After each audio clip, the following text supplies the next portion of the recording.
好，接下来呢是第二天的第一堂课啊。这堂课呢还是由 Patrick Hanaway 博士来讲啊。他讲的题目呢是 Defense and Repair, Food Allergy, Hypersensitivity and Intolerances, Diagnosis and Treatment。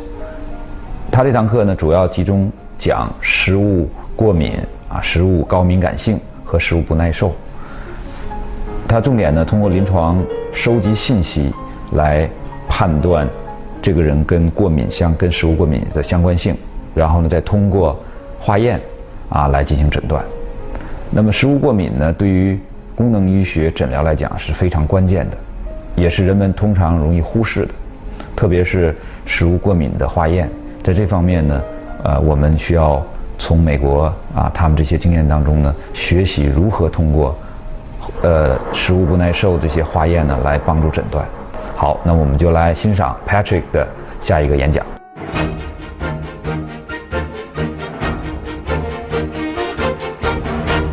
Well, hello again, everyone. Good morning.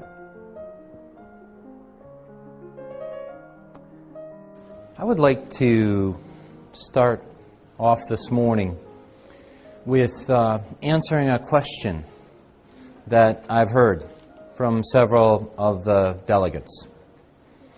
Some people have said, I would like to have a protocol for how to be able to deliver functional medicine. Over the course of this 5 days, we will be teaching you how we think, and we will be teaching you how to be able to differentiate one person from the next, to be able to personalize the care that you have. In terms of protocols, we do not have a one-size-fits-everybody protocol for a disease. You will see that there are patterns that come up where we talk about the gut and helping that. That's important for most people. We will talk about nutritional testing and nutritional evaluation through physical exam to be able to ensure that people have the right nutrients that they need. But not every person needs every nutrient. Some people need B6, some people need B12, some people need magnesium to help them with the same problem of a migraine headache. Some people need to eliminate foods that are causing problems with their migraine headache. So we don't have a protocol, rather we have a way to help you think through the problem, and this is our protocol.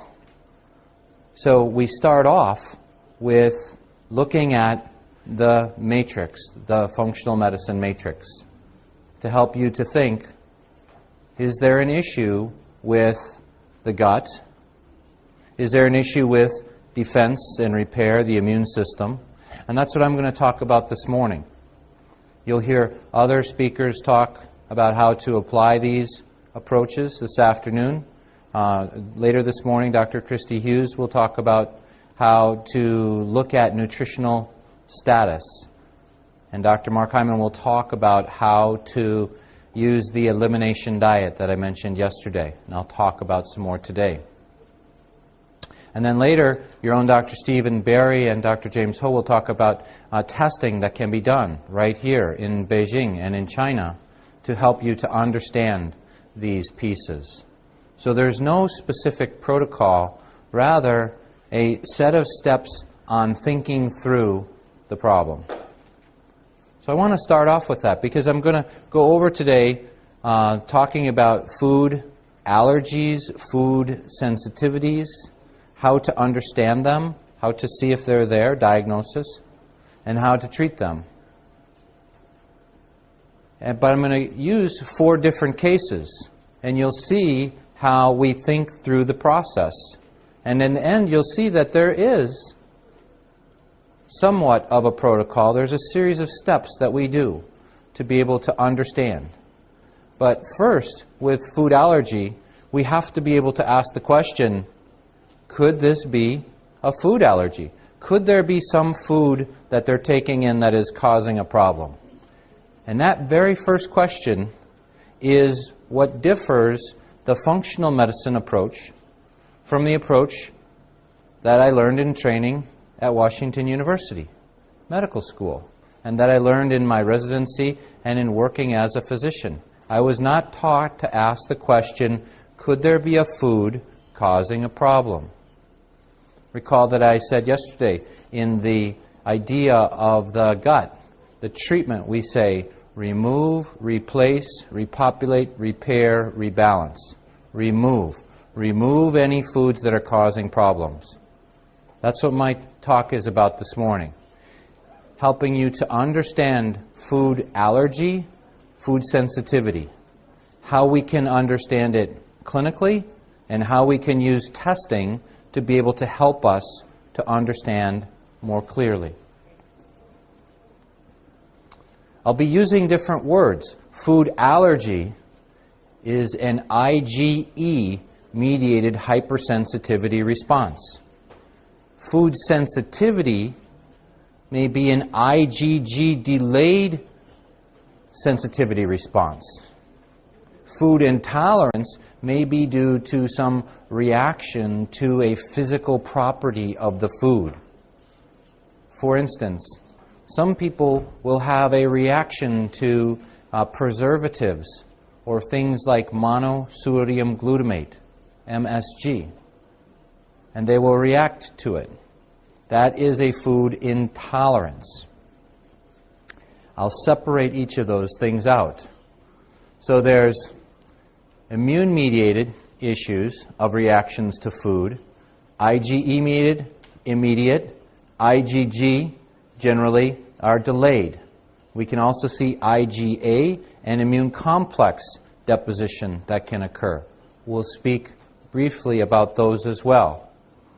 There can also be toxic reactions, some that are specific, as we see, for example, with a bee sting, or some that are non-toxic, where someone may have a lactase deficiency and thus they cannot eat lactose.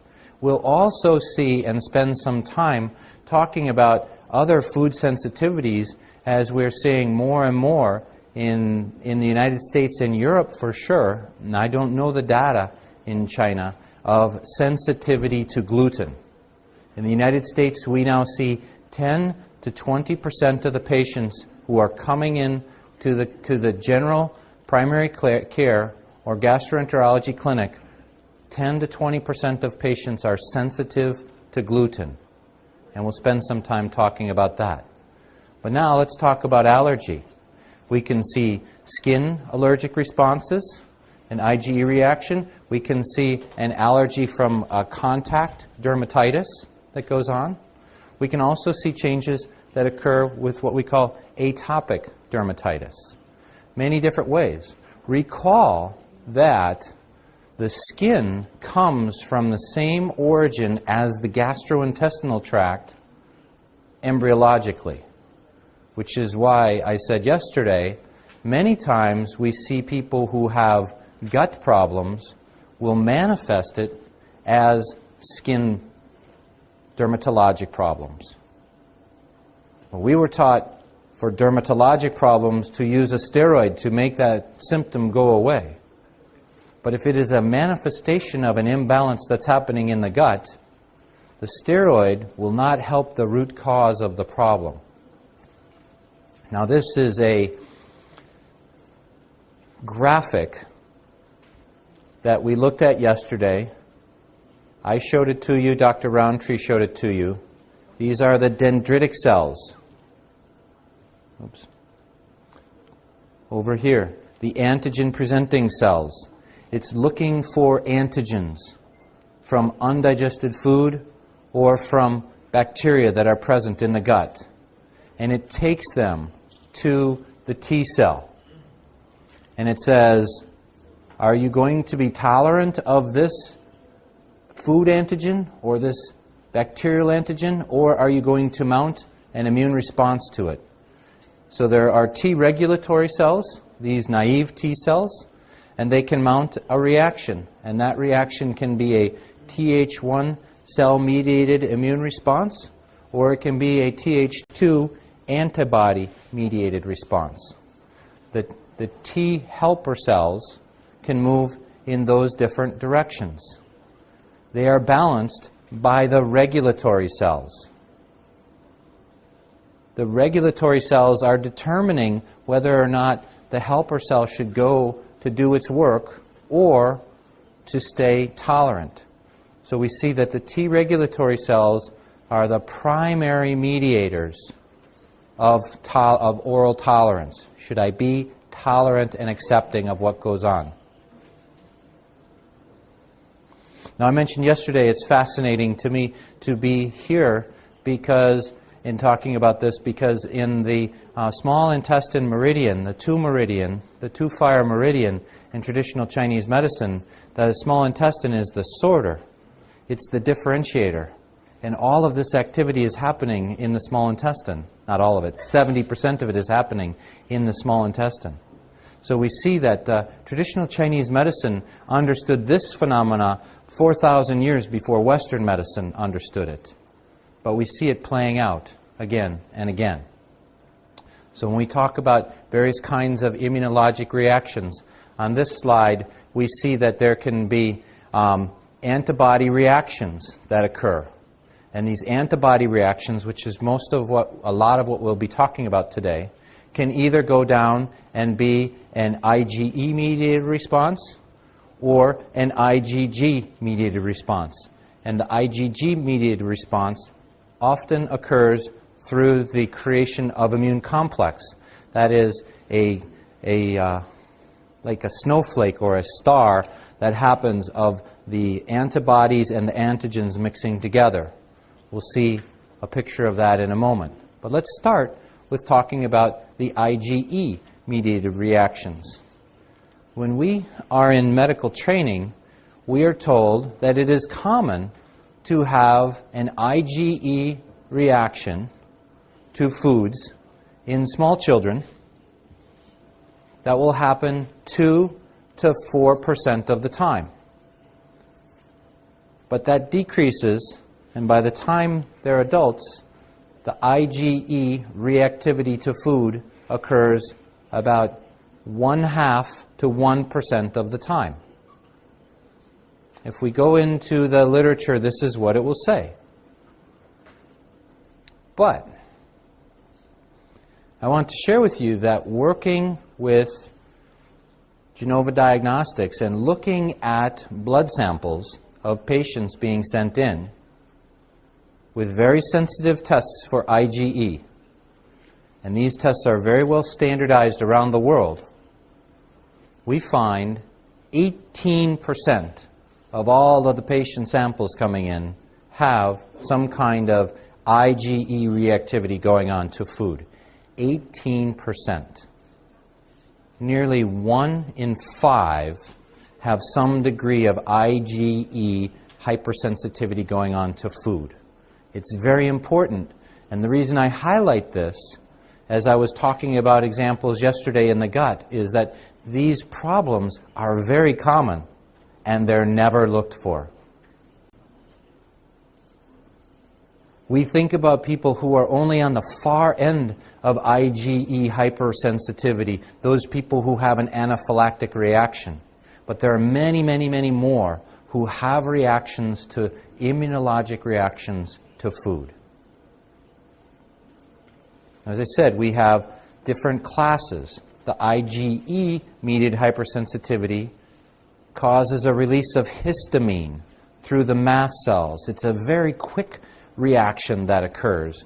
The time course overall lasts about 2.5 days from the time of reaction, but the onset is often immediate, within minutes. So we will have this immediate hypersensitivity response.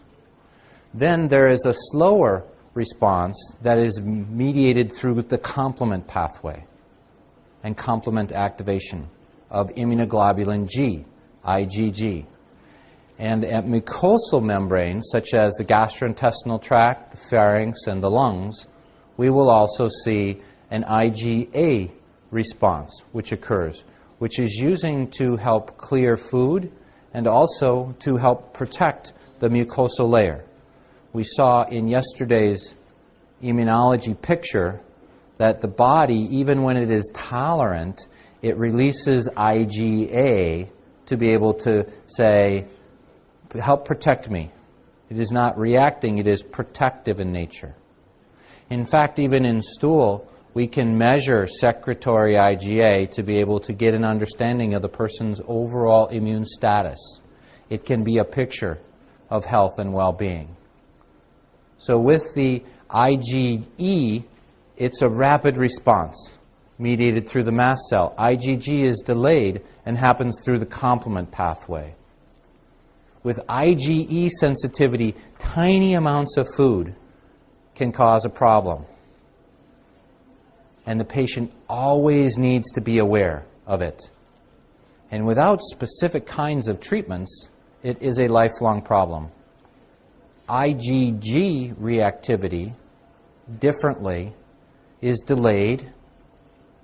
It can last for quite a long time. It is dependent upon how much you eat. If you eat very small amounts of the food, it's not a problem.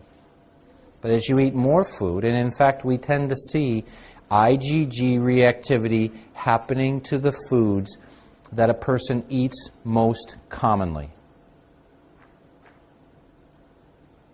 which is why we see the increases in IgG sensitivity in my country with wheat and milk, whereas eat a lot. We don't yet have data on what the IgG sensitivity is of the people in China. But I can tell you that it is highly likely that it will be to the most commonly eaten foods.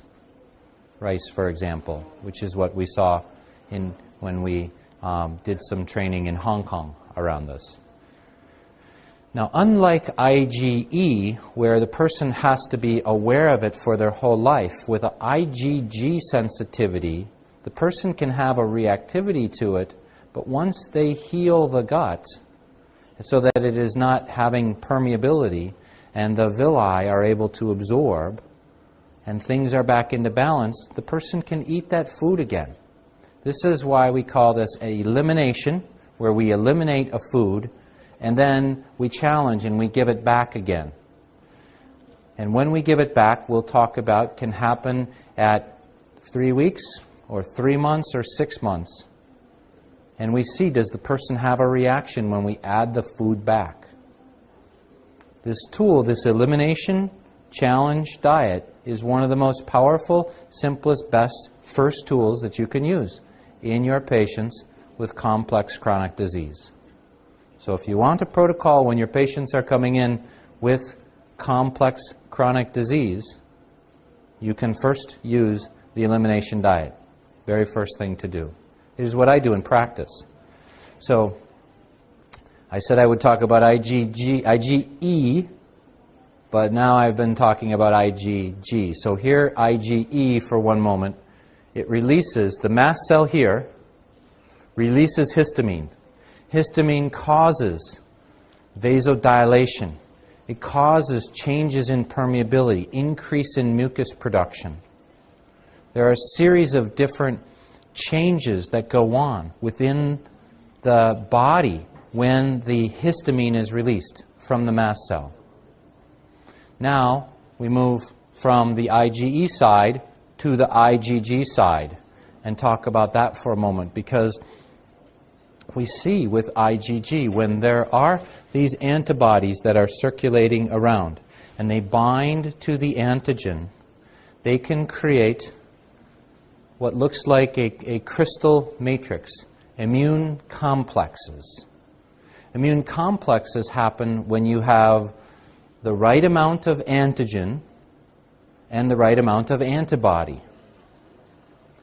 So what this means is rather curious, because if you have someone who is eating and eating and eating antigen all of the time, they have much more antigen than antibody, and they feel okay.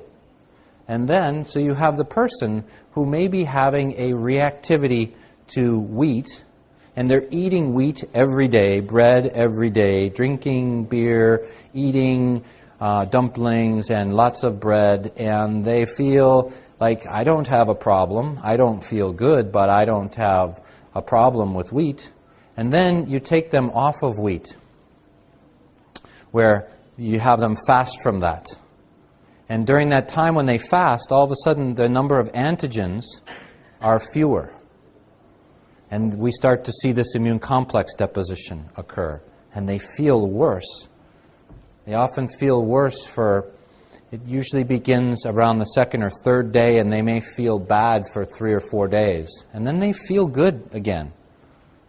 Because even though they still have antibodies that are present, they don't have the immune complexes. So this is what happens with an elimination diet, is you eliminate the food, after several days they feel worse, and then they feel good. And then they're over here, and they're feeling pretty good, and their antibody levels are beginning to go down. But the antibody levels will be circulating for 6 weeks to 6 months period of time. So when you challenge them, again, at 3 weeks period of time, what happens is now they've all of a sudden got more antigen, and they feel worse. They were feeling okay, and they feel worse. I'm describing the phenomena of what happens with an elimination challenge diet. Now, many of our allergy and immunology colleagues will say, this does not exist. And I warn you of that. The idea of immune complex deposition is well known within allergy and immunology circles. But what we find clinically over and over and over again within functional medicine is that this tool is the first tool for how do we remove those things that are causing a problem. Because as we see, the eating and not eating, this complex, immune complex, leads to an inflammatory process in the entire body. And we need to eliminate this. So the importance of the elimination challenge diet. Dr. Mark Hyman will talk about that more after lunch today. So I ask a question. How many of you have ever tried anything like this, the elimination diet? Anybody? 1, 2, 3, 4, 5, 6, 7, 8, 9, 10. Good. Good. I need to let you know that if you have never tried this for yourself and you tell a patient to do it, it will not be successful. I really encourage each of you to try this for a 2 to 3 week period of time. Dr. Hyman will go through that this afternoon. So foods can be a trigger in many different ways. We've talked about the immunologic trigger that can happen. It can also happen when there is a immunologic reaction to the protein that's present. It can happen when there is some mold or something growing on the food. It can happen when there are pesticides or various chemicals that are sprayed that the person has a toxic reaction to. It can happen when there is spoilage. If you have food that goes bad and you eat it, you can get sick from the infection that's present there, from the fungus or mold or from bacteria or yeast or viruses. There's a question of whether or not our body can actually tolerate some of the foods that have been modified through genetic engineering. We do not know. There are various kinds of treatments that can cause changes in the food itself that people may react to. And there are also the additives and preservatives like monosodium glutamate and others that I spoke of. So what we see is that there can be reactivity of the body, both an acute immediate hypersensitivity response, that's IgE, and an IgG reaction that go on. Both of these can occur. There can also be toxic reactions or food intolerance. So, food allergy, food sensitivity, food intolerance. Different terms.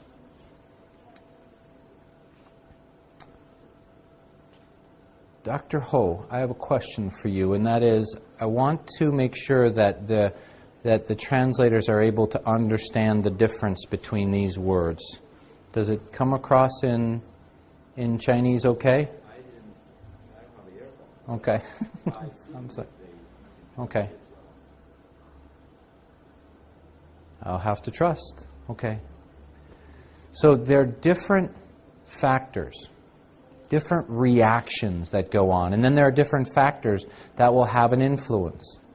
I spoke yesterday afternoon about the gut microflora and the importance of that. Now, we have seen, and there are many papers now that are telling us that what's happening in the gut will influence what's happening in the immune system. The bacteria in the gut educate the immune system initially. And we can see that when there is dysbiosis, imbalance in the gut microflora, when there is an imbalance, that can lead to inflammation throughout the entire body. It can lead to immunologic diseases. Recall that I said yesterday that when there is an imbalance in the gut flora and we have intestinal permeability, it stimulates the immune system. And that we see this intestinal permeability present across a wide variety of autoimmune diseases. So the gut bacteria actually can be a problem if they're out of balance, or they can act as immunomodulators to decrease inflammation and immune activation when they are in balance. When they are in balance. So here we see balance. And we see there are various kinds of pathogens that may be present, and then the good bacteria that are here. When there is balance, there is regulation. When there is imbalance, out of balance, I should use those terms more clearly. When one is out of balance, we can see that can happen in one of two ways. It can happen when there is an excess of these inflammatory processes going on, inflammatory bacteria, inflammatory foods, or it can be when there is a deficiency of the normal bacteria that are supposed to be there, that act as an immunomodulator, that act to regulate. This is an important concept to understand. So now let's talk about what we do about it. And I'm going to ask you to just speak to each other for 30 seconds about what would you do if you had a 7-year-old girl. She was at school, her health was good, and she had someone where she touched some peanut butter on her skin, and then she had an anaphylactic reaction. An anaphylactic reaction. What would you do? So I ask you now to just speak to the person who is next to you for a few moments. What would you do? What is happening here?